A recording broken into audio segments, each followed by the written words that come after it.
Romualdez may file perjury charges versus Gutesa. At dahil mga kababayan sa mga nangyayari ngayon, na also yung being president is everyone's dream, but I don't know if the people are ready for me. I know I am ready for the job, sabi po ni John Vic noong April 2026. Kwento itong si Martin Romualdez, nagbaliktaran yung mga testigo. Kaya sabi dito mga kababayan sa balita, Romualdez may file perjury charges versus Gutesa, sabi po ni Ping Lacson. Sunod-sunod ang paglabas ng mga balita at pahayag ng ombudsman sa media na tila nakatutok lamang ang buong puwersa nila sa pag-iba sa pangalan mga kababayan ni nagbabagang mga balita at pagtalakay sa mga isyu ng lipunan. Bulsa! Opinyon, banat at paglalantad sa katotohanan. Bulsa! What you see is what you get. You decide. Hello po mga kababayan, si Dante Maravillas. Ito na yung mga balita ngayon. Sabi po ni Ping Lacson, Romualdez may file perjury charges versus Gutesa. At dahil mga kababayan sa mga nangyayari ngayon, na also yung mga tanim witness, ang sabi ni Ping Lacson, dapat niya mas mabigat na penalties na ipatong sa mga nananakot ng mga witnesses para magsinungaling under oath, para mag-commit ng perjury. Yun kasi mga kababayan yung ginawa dito sa mga Maleta Boys. Lalo na dito kay Gutesa, bumaliktad na po si Gutesa. Kaya lang yung masaklap, porsigido pa rin yung ombudsman. Bumaliktad na nga yung mga witnesses ninyo. Ngayon, kumakalat yung mga balita na possibly daw yung rason kung bakit porsigido si Boying dahil may mga ambisyon yung Rimulya, lalo si John Vic, may mga ambisyon din sa politika. Sa bagay, narinig natin, last year pa, may plano din pala itong si John Vic Rimulya, DILG Secretary, na tumakbong presidente. Open siya sa pagtakbo mga kababayan. Yan. Being president is everyone's dream, but I don't know if the people are ready for me. I know I am ready for the job, sabi po ni John Vic noong April 2026. Si Boying Rimulya niya, Mr. Maravillas, anong tingin mo? Baka may ambisyon din other than yung kanyang pagiging ombudsman. Kasi dati naman siyang politiko. Di ba, mga kababayan? So yun po ang tinitingnan ng mga political observers kung bakit ganun na lang ang pagnanasa ni Boying, maybe because of the ambition ng kanilang family, politika sa higher position. Could be si John Vic or siya mismo mga kababayan. Kaya niya Mr. Maravillas target si Martin Romualdez.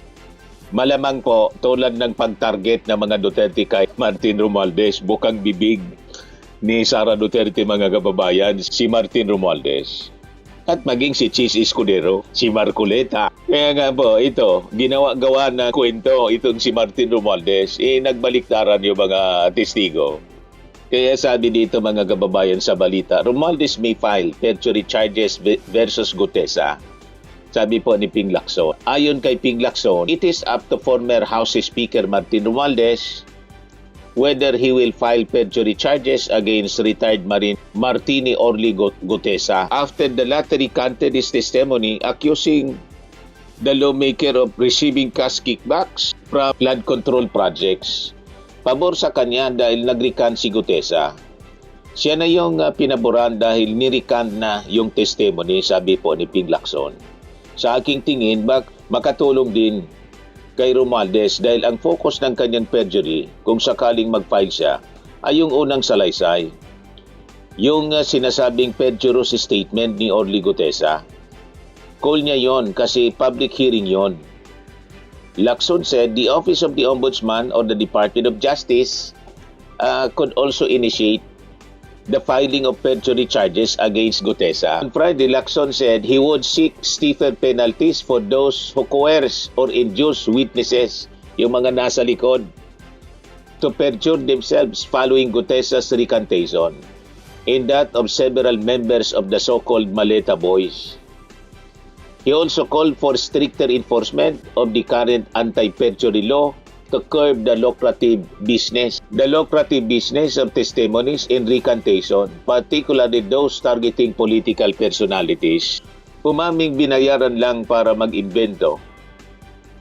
4 na kasama niya ang umatras, ilan pang mga bodyguards ang nagpatunay na may gumagapang at nagpapabayad sa mga tao para lang madiin, mga kababayan, yung dating speaker. So, ngayon, mga kababayan, kung yung mga pangunahing testigo ay bumaliktad na at ang mga security personnel ay umaming may pwersahan at bayarang nagaganap para lang sirain, mga kababayan, si Romualdez, anong ebidensya pa ang natitira sa ombudsman? Yun ang tanong. So ito po, mga kababayan, na mga recanted testimonies, mga binawing salaysay, ay tuluyang nag-alis ng credibility at sa kaligal na bigat, mga kababayan, sa panig ng prosecution. So ang pagpilit sa mga testigo, subordination of perjury, at ang paggamit ng mga faking affidavit ay sapat na basihan, mga kababayan, sa ilalim ng rules of court upang ibasura yung preliminary investigation dahil sa kawalan po ng probable cause. Sunod-sunod ang paglabas ng mga balita at pahayag ng ombudsman sa media na tila nakatutok lamang ang buong puwersa nila sa pag-iba sa pangalan, mga kababayan, ni dating Speaker Martin Romualdez. Tutok na tutok sila rito. Hindi na ito mukhang trabaho ng isang patas, mga kababayan, na taga-osig. Kung titingnan mo, so mukha na itong personal na atake at pamumulitika para sirain po yung isang leader. So yun ang nahahalata na ngayon ng ating mga mamamayang Pilipino, kasi ayaw tantanan si Martin. Nagbaliktaran na yung mga witness, ayaw pagtantanan. Naghahanap sila ng panibagong testigo. So kapag ang isang opisyal, mga kababayan, ng gobyerno ay mas madalas pang magsalita sa media para mag-anunsyo ng mga hindi napatunayang paratang kaysa po magripaso ng mga kaso sa loob ng korte, malinaw na ang habol niya ay ingay sa publiko. Hindi po hostisya.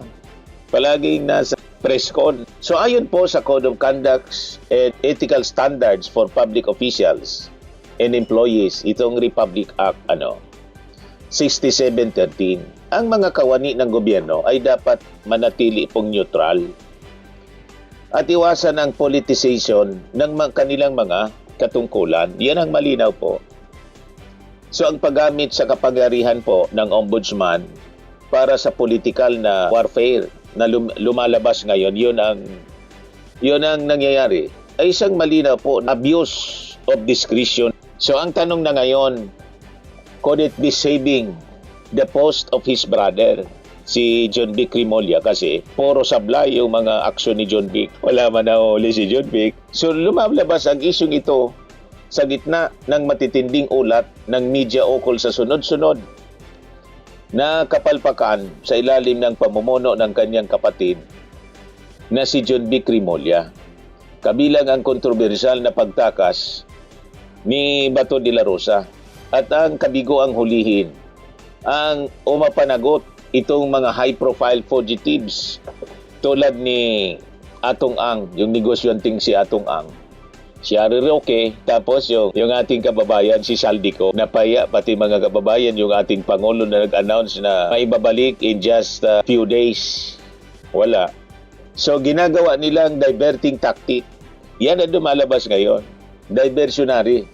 Upang palito ang issue dito kay Martin Romualdez. Yung mga witnesses laban kay Martin Romualdez, nagbaliktaran na at malinaw, mga kababayan.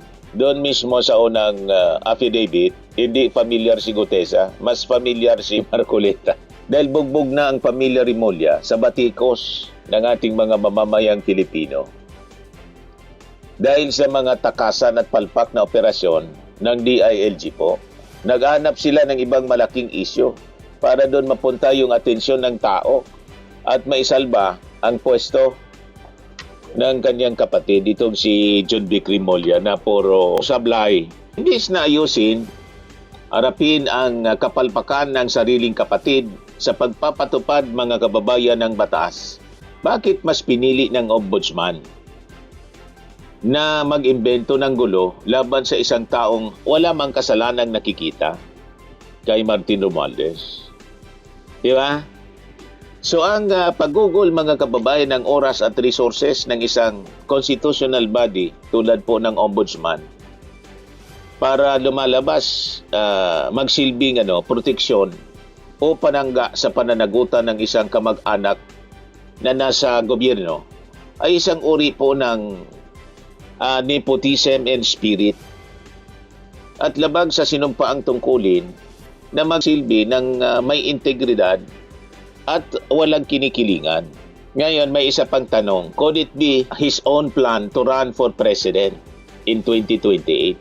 So yan tuloy ang mga namumuong katanungan sa isipan. May mga sumisingaw na mga balibalita mga kababayan na pati si Boying mismo siya may ambisyon sa 2028. So marami na sa mga political analyst at mga ulat mga kababayan sa balita ang nakakapansin sa unting-unting pagpapakita at pag-iingay ni Ombudsman Boying Rimulya sa mga pambansang isyu na itinuturing na marami bilang maagang pagpapabango ng pangalan para sa 2028 presidential election. So isang malaking insulto mga kababayan sa taong bayan ng isang ahensyang binuo para puksain ang korupsyon ay ginagawa palang makinarya para sa personal na kampanya o ambisyon ng isang tao.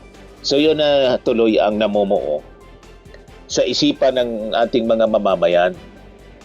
Ang Office of the Ombudsman ay dapat na maging malaya at hiwalay sa anumang partido politikal o personal na interes. Ayon yan sa Section 5, Article 11 ng ating pong saligang batas. So, ang perceived na paggamit ng kapangyarihan po ng opisina para sa pansariling karir sa politika ay direktang paglapastangan siya sa ating saligang batas, sa ating konstitusyon. Hindi dapat magamit sa mali ang hustisya ng ating bansa, ng ating bayan para sa anumang ambisyon kung mayroon man mga kababayan. Ito ay mga perception at mga pananaw na napag-aalata mga kababayan sa galawan ng magkapatid. So sa kabila ng maramihang pagbawi at pagbunyag ng mga testigo, patuloy pa rin ang panggigiit ng ombudsman sa kaso laban kay Martin Romualdez kasi yun nga yung mga lumabas na balita na ang sabi, may iba pa niyang mga testigo. Hindi naman na niya solely nakadepend dito sa mga nag-recant tulad ng apat na mga Maleta Boys plus itong si Orly Gutesa. Hindi naman na niya. May mga magtitistigo pa niya. Nangangahoy. Samantala, ang mga dambuhalang kaso ng plunder tulad po kay Chavit at yung kay Sara Duterte ay nanatiling nakatambak at tila hindi ginagalaw sa lamesa mga kababayan ng Office of the Ombudsman. Kapag kay Romualdez, kahit bumaliktad ng mga testigo at may umaming pinipilit lang silang magsinungaling tulad ni Gutesa, pilit pa rin itong hinahabol mga kababayan ng Ombudsman. Di ba? Iyon ang nakikita ng publiko ngayon mga kababayan. Pero kapag sa ibang makapangyaring tao na may matagal ng kaso ng plunder, parang nagbubulag-bulagan at nabibingi-bingian po sila yung sa pork barrel fund nga ni Pulong. Kung talagang patas sila, bakit ang kasong gawa-gawa pinilit yung mga saksi, mga kababayan? Ang mabilis pa sa alas 4 ang aksyon, habang ang mga totoong plunder cases na matagal nang nakabinbin, inuuwa ka na po ng alikabok. So ito ay isang malinaw na paglabag sa Equal Protection Clause sa ating saligang batas mga kababayan. Ang batas ay dapat ipatupad ng patas sa lahat. Hindi pwedeng mabilis at mapilit sa kalaban sa politika, ngunit mabagal o protektado naman pagdating sa iba. So the investigation process should not be preordained. Yun ang dapat na mangyari. Nagpahayag ng ombudsman sa media na tila may konklusyon na at nakanda ng plunder na kaso laban kay Martin Romualdez kahit pa kasalukuyan pa lamang nasa pinakaunang yugto preliminary investigation ng pagsusuri sa reklamo mga kababayan. So lumalabas may advance script na mga kababayan sila. Bago pa man matapos ang totoong investigasyon, nagdesisyon na sila na guilty si Martin Romualdez dahil yon ang dikta mga kababayan ng planong politikal. So yon mga kababayan ang nakikita dito. So paano magkakaroon ng patas na pag-uusisa kung sa simula pa lang mga kababayan may hatol na? So yun ang tanong. May hatol na yung ombudsman sa kanilang iniimbestigahan. Ano sa tingin ninyo mga kababayan dito sa ating mga observations at nakikita dito sa issue laban kay Martin Romualdez na ayaw talagang tantanan. Nagbaliktaran na yung mga testigo, ayaw pang tantanan. Anyway, so subaybayan na lang natin po sa mga susunod na araw ang mga susunod na kabanata dito. Swimming and lifting cream, pinapahid po sa mga pulses in affected area. Mainam po sa paninigas ng mga kaso-kasuan. Ito naman po, Automax Radiant Serum. Sa mukha naman yung application, anti-aging po siya. You will look 10 years younger than your age. Sa mga cancer patients naman po, baka lang gusto ninyo itong itry. Neng siya red mixed fruit drink. Hindi mo po siya gamot, food supplement siya. Kaya lang, gawa siya mga kababayan sa goji berry. Yung goji berry may anti-cancer properties.